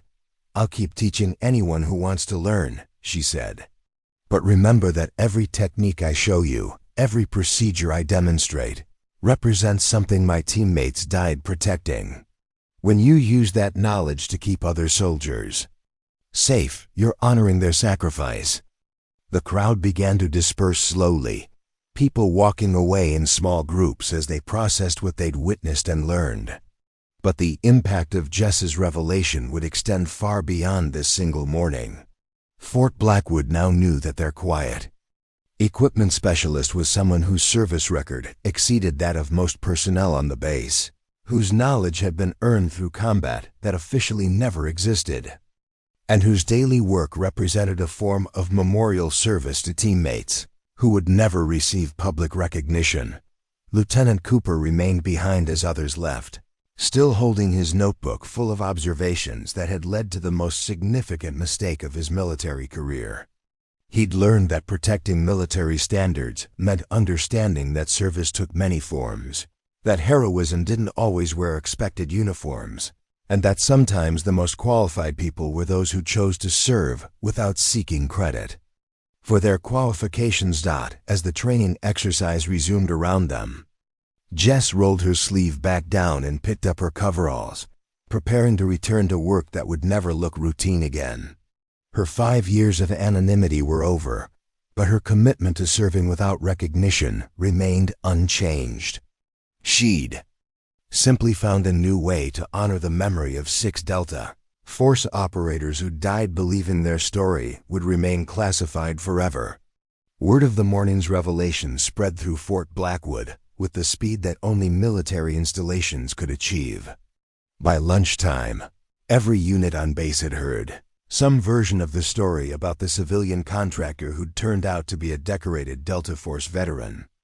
By evening, senior officers from 3 different commands were making phone calls to verify details and understand the implications of having an officially deceased special operations soldier working in equipment maintenance. Colonel Stone spent the afternoon in secure communications with Pentagon officials, accessing classified files that confirmed everything Jess had revealed and more. The Firebase Talon incident had been one of the most costly special operations failures of the Syrian conflict, resulting in multiple congressional briefings and changes to how forward logistics bases were established and protected. The fact that one team member had survived and had been working anonymously for 5 years represented both a security concern and an opportunity to learn from someone with unique experience. Lieutenant Cooper found himself in Stone's office as the sun set over Fort Blackwood, still processing the magnitude of his mistake and its implications for his military career. The notebook that had started this entire confrontation sat on Stone's desk, its pages filled with observations that now seemed embarrassingly misguided. "Lieutenant," Stone said, her voice carrying the weight of 26 years of military experience. "What happened this morning could have been handled differently. Your concerns about civilian contractor qualifications were legitimate, but your approach created a public confrontation that forced a classified veteran to reveal information she'd spent years protecting." Cooper straightened in his chair, accepting responsibility for consequences he was only beginning to understand. "Ma'am, I let my assumptions override my judgment. I spent months building a case against someone whose qualifications exceeded my understanding of what military service could cost. There's no excuse for the way I handled this.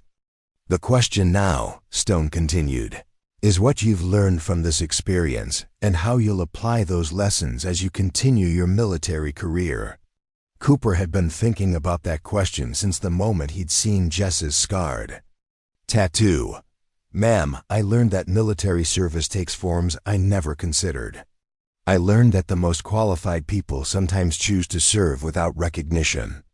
Most importantly, I learned that protecting military standards means understanding that heroism doesn't always wear the uniforms we expect." Stone nodded approvingly. Cooper's mistake had been significant, but his ability to learn from it would determine whether it became a career-ending failure or a transformative experience that made him a better officer. Meanwhile, Master Sergeant Williams was dealing with the practical implications of supervising someone whose actual qualifications far exceeded his own. The woman he'd hired as a civilian contractor 5 years ago was someone who could have commanded special operations units or taught at the military's most advanced training facilities. The administrative complexity of her situation would require coordination between multiple agencies and careful handling of classified information. "Jess," Williams said during a private conversation in his office, "I need to ask you directly, do you want to return to active duty? With your background and experience, you could write your own ticket. Any assignment, any location, any level of command responsibility." Jess had been expecting this question since the morning's revelation. "Sergeant, I want to stay exactly where I am. This work, maintaining equipment, training soldiers, keeping the mission running, this is how I honor what my teammates died protecting. Returning to active duty would mean leaving the job that gives my survival meaning." Williams understood her reasoning, but he also recognized the unique opportunity her presence represented. "Would you be willing to take on additional responsibilities? Training programs for maintenance personnel, consultation on equipment procurement, advisory roles for special operations logistics?" "As long as I can continue my regular duties," Jess agreed. "The daily work is what keeps me connected to why I survived. Everything else is secondary." Private Maya Johnson had spent the afternoon thinking about every interaction she'd had with Jess over the past 3 months. Every patient explanation, every demonstrated technique, every moment when Jess had helped her solve problems that seemed impossible, all of it had come from someone whose experience exceeded that of most soldiers on the base. That evening, Maya approached Jess as she completed her daily equipment checks. "Ma'am, I wanted to thank you for everything you've taught me. Knowing what I know now, I realize that every lesson came from experience that most people will never have." Jess looked up from her checklist, seeing genuine gratitude in the young soldier's eyes. "Maya, the most important thing I can teach you is that every system you maintain, every problem you solve, every soldier you help, it all matters. Military logistics isn't glamorous work, but it's the foundation that allows everything else to function." The conversation was interrupted by the arrival of Corporal Alex Turner, who had been wrestling with his own sense of shame about the assumptions he'd made. "Ma'am," he said formally, "I owe you an apology for questioning your clearances and qualifications. All those times I suspected you were operating outside appropriate boundaries. I was questioning someone who'd earned those privileges through service I didn't understand." "Alex," Jess replied, using his first name to signal that their relationship didn't need to change. "Your suspicions were based on legitimate observations. You noticed inconsistencies that deserved explanation. The problem wasn't your questions, it was my need to keep the answers classified. Over the following weeks, subtle changes began appearing throughout Fort Blackwood. The equipment depot where Jess worked received additional resources and expanded responsibilities. Training programs were developed that incorporated techniques she'd learned through special operations experience. Most significantly, the base's approach to civilian contractors evolved to recognize that military experience could take forms that weren't immediately apparent. Lieutenant Cooper requested additional training in personnel management and sensitivity to veteran issues, recognizing that his confrontation with Jess had revealed gaps in his understanding of how military service affected different people. His notebook became the foundation for new protocols that encouraged questioning credentials while respecting the privacy of personnel who might have legitimate reasons for maintaining anonymity. A small memorial was established in the equipment depot, honoring the 6 Delta Force operators who died at Firebase Talon. The memorial included their names, dates of service, and a simple inscription: "They served in silence. They died with honor. They are remembered by those who continue their mission." Colonel Stone arranged for Jess to receive proper recognition for her service, including medals and commendations that had been delayed by the classified nature of her survival. But the ceremony was private, attended only by personnel who'd been directly involved in the morning's revelation. Jess had made it clear that public recognition would undermine her ability to continue serving in the anonymous capacity that gave her survival meaning. The weekend training exercise continued successfully, but its focus shifted from the original scenarios to impromptu discussions about military service, veteran issues, and the importance of understanding that heroism took many forms. Participants left Fort Blackwood with new appreciation for the complexity of military experience and the recognition that the most significant contributions often came from people who chose to serve without seeking credit. As autumn turned to winter, Jess settled into a new routine that acknowledged her background while preserving her commitment to anonymous service.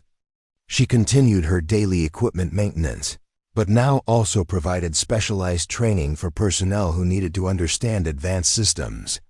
Her experience became a resource for the entire base, but one that was accessed quietly and without fanfare. The confrontation that had begun with accusations of fraudulent credentials had evolved into a lesson about the true meaning of military service. Fort Blackwood had learned that protecting military standards meant understanding the complexity of veteran experience, recognizing that service took many forms, and appreciating that the most qualified people sometimes chose to serve without recognition. Lieutenant Cooper's notebook, once filled with evidence of what he believed was fraud, became the foundation for new approaches to personnel management that balanced the need for security with respect for veteran privacy. His mistake had created an opportunity for institutional learning that would benefit future soldiers and improve how the military supported personnel who'd served in classified operations. Most importantly, 6 Delta Force operators who died, believing their story would remain classified forever, finally received the recognition their sacrifice deserved, honored by someone who'd chosen to continue their mission rather than claim credit for surviving it. 1 year after the confrontation that changed everything, Fort Blackwood had transformed into something more than a standard military training facility. The equipment depot where Jess Martinez continued her daily work had become an unofficial center of excellence for military logistics, drawing visitors from other installations who wanted to learn from someone whose experience bridged the gap between theoretical knowledge and combat-tested expertise. Lieutenant Cooper, now Captain Cooper, after an early promotion that recognized his growth from the Firebase Talon incident, stood in the same training area where he'd challenged Jess 12 months earlier. But this time, he was there as a participant in the annual memorial run that had become Fort Blackwood's most significant tradition. Every March 15th, Soldiers and civilians gathered to run 6 miles, 1 mile for each fallen member of Delta Force team. 6 ending at the memorial garden that now honored their sacrifice. The memorial itself had grown from the simple plaque in the equipment depot to a proper monument that included detailed biographies of Captain Marcus Reed, Sergeant First Class Tony Brooks, Staff Sergeant Nicole Hayes, Corporal Sam Garcia, Specialist Jake Anderson, and the mission they died protecting. But the memorial's most powerful element was a 6th section dedicated to those who continue their mission, honoring veterans who'd chosen to serve without recognition after surviving classified operations. As runners gathered for the start, Cooper noticed faces that had become familiar over the past year. Private Maya Johnson, now Sergeant Johnson, wore the uniform of someone who'd been accepted to officer candidate school, based partly on recommendations from a civilian contractor, whose qualifications exceeded those of most instructors. Corporal Alex Turner had been selected for specialized intelligence training after demonstrating understanding of classified systems that impressed evaluators who didn't know his knowledge came from working with a Delta Force veteran. Master Sergeant Williams approached Cooper as they prepared for the run, carrying a folder that contained the latest correspondence about Jess's status. The administrative complexity of her situation had required coordination between multiple agencies, but the outcome had been worth the effort. Final word came through this morning, Williams said. She's been officially restored to active duty status while maintaining her current assignment. Full rank restoration, back pay, and access to all veterans' benefits. But she gets to stay exactly where she is, doing exactly what she's been doing. Cooper nodded, understanding that this represented the best possible outcome for everyone involved. Jess had never wanted recognition or benefits. She'd simply wanted to serve in a way that honored her fallen teammates. The military had finally found a way to acknowledge her service, while respecting her choice to remain in the background. The run itself had evolved into something more significant than a simple memorial exercise.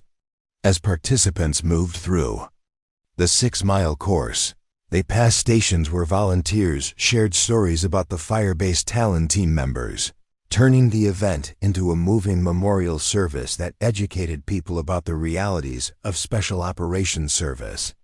Each mile featured displays about different aspects of military logistics, special operations support, and the hidden contributions of personnel who served in classified roles. But the most powerful moment came at the end, when runners gathered at the memorial garden where Jess waited with a speech she'd prepared over months of careful consideration. For someone who'd spent 5 years avoiding public attention, speaking to a crowd of over 300 people represented a significant personal challenge. But she'd come to understand that honoring her teammates meant ensuring their story was told completely and accurately. Last year, she began, her voice carrying clearly across the assembled crowd, I was forced to reveal a secret I'd been protecting for 5 years. I thought that sharing my story would somehow diminish the memory of 6 Delta Force operators who died believing their sacrifice would remain classified forever. The crowd was completely silent, everyone understanding that they were hearing from someone whose experience represented the hidden reality of military service that most people never encountered. I was wrong, Jess continued. Keeping their story secret didn't protect their memory. It denied them the recognition their sacrifice deserved. Captain Reed, Sergeant Brooks, Staff Sergeant Hayes, Corporal Garcia, Specialist Anderson, they died ensuring that wounded soldiers made it home safely. They chose mission over safety, chose to protect others over protecting themselves. She looked around at the faces in the crowd, seeing young soldiers who were just beginning to understand what military service could cost, experienced veterans who'd served for decades without encountering anything like her story, and civilians who were learning about aspects of military service they'd never considered. But their legacy isn't just about one mission in Syria, she said. It's about the understanding that military service takes many forms, that heroism doesn't always wear expected uniforms, and that the most important contributions often come from people who choose to serve without seeking recognition. Captain. Cooper felt tears forming in his eyes as he listened to someone whose grace and forgiveness had transformed his understanding of leadership. His confrontation with Jess had begun as an attempt to protect military standards, but it had evolved into a lesson about the true meaning of service that had shaped every decision he'd made since. Over the past year, Jess continued, I've learned that sharing their story doesn't diminish their sacrifice, it multiplies its impact. Every soldier who learns from their example, every person who understands that freedom isn't free, every individual who chooses service over self-interest, carries forward the mission they died protecting. Sergeant Maya Johnson, who had developed into one of Fort Blackwood's most capable logistics specialists under Jess's continued mentorship, realized that she was witnessing the completion of a transformation that had begun with a simple question about uniform regulations. The weekend warrior theories that had once circulated about Jess seemed impossibly naive now, replaced by understanding of service that extended far beyond rank insignia and official recognition. The memorial behind me honors 6 soldiers who died in service to their country, Jess said, gesturing toward the granite monument that bore their names. But the real memorial is the work we do every day to ensure that their sacrifice meant something. Every mission we support, every soldier we train, every problem we solve carries forward the legacy of people who chose duty over safety. As the ceremony concluded and the crowd began to disperse, Cooper approached Jess for a conversation that had become an annual tradition. Ma'am, he said, using the respectful address that had replaced his earlier assumptions about her status. Thank you for teaching me that protecting military standards means understanding the complexity of military service. Jess smiled, the same genuine expression that had surprised people when her story was first revealed. Captain, you've become exactly the kind of leader they would have followed. You question when questioning is necessary, but you also understand that service takes forms that don't always fit standard categories. The sun was setting over Fort Blackwood as people walked away from the memorial garden, but the impact of the day's ceremony would extend far beyond this single installation.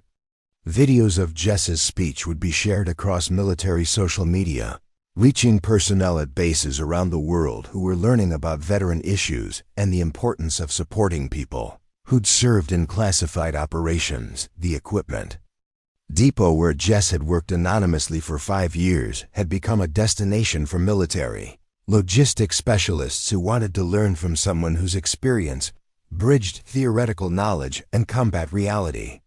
But more importantly, it had become a symbol of the understanding that military service took many forms, that heroism didn't always wear expected uniforms, and that the most significant contributions often came from people who chose to serve without recognition. As night fell over Fort Blackwood, Jess returned to her small house in Cedar Falls, where the wooden box on her nightstand now contained not just funeral programs, but also letters from soldiers who'd been inspired by her story, photographs from memorial ceremonies, and documentation of changes in military policies that had resulted from her reluctant revelation. The confrontation that had begun with accusations of fraudulent credentials had evolved into a movement that honored classified veterans and educated military personnel about the complexity of service that extended beyond traditional recognition. 6 Delta Force operators, who died believing their story would remain secret forever, had become symbols of sacrifice that inspired new generations of soldiers to serve with honor, courage, and understanding that true heroism often went unrecognized. And Jess Martinez, the woman who'd spent 5 years trying to disappear into anonymity, had finally learned that sometimes the most powerful thing you can do is allow your scars to show. Let your story be told, and trust that honoring the dead means ensuring their sacrifice inspires the living to serve with the same dedication they demonstrated in their final moments. The weekend warrior whispers had been replaced by respect for someone whose service represented the highest ideals of military dedication. But more importantly, Fort Blackwood had become a place where people understood that protecting military standards meant recognizing the complexity of veteran experience and honoring those who'd chosen to serve in silence. Up next, you've got 2 more standout stories right on your screen. If this one hit the mark, you won't want to pass these up. Just click and check them out. And don't forget to subscribe and turn on the notification bell so you don't miss any upload from us.